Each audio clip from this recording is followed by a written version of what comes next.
Монгол орны төв, хангай нурууны орхон, Тамирын голын сав нутгаар Хүннү гүрний хотын дурсгалууд илэрснээс Архангай аймгийн Үлзий цувын нутаг Харганы дөрвөлжин дэх Эрдэнэ хотын тойр онцгой байр суурь эзэлнэ.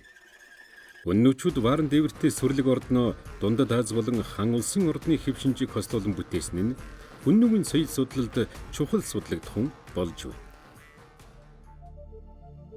За одоо энэ дээр бол ерөнхийдөө бол Эрдэнэ их хятад одоо ханзаар утсан 11 зурлага байгаад байна.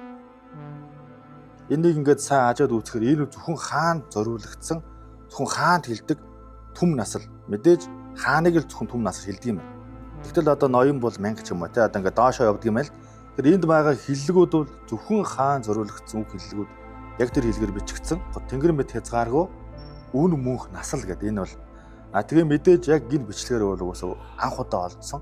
За тэгээд Тэнгэрийг үе шайнуу гэж байгаагаараа энэ бол одоо хамгийн анхны хамгийн тодорхой баримт байгаа даа.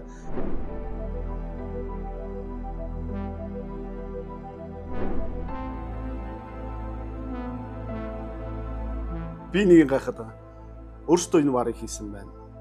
Тэг яг заавал ханд ус гэвчихсэн. Ерөнхийдөө энэ бол одоо хамгийн эдрээтэй одоо хамгийн чухал асуудал байхгүй. Өнөөдөр өөртөөхөө бичиг үсэг бол байсан гэдэг ихтэй сурвалж мэдээд байж байгаа. Өнөөдөр бид нар одоо байшин тим апартмент, тим гард мардан гэж байгаатай адилхан яг л ордныхоо чимэглэлийг ерөнхийдөө бол одоо энэ Эрдэнэ тухайхоо одоо хөгжилтэй хөл нийлүүлээд ингээд сэмгүүлсэн байж магадгүй. Уулын аманд нөмөр даган байрлсан тэрэлжийн дөрвөлжин нь өвлийн ордны шинжийг агуулдаг бол Хэрлэнгийн хөвөөнд сэрвэн салхи нэвтүүлэх Гуадов нь зуны тансаг ордон байлаа.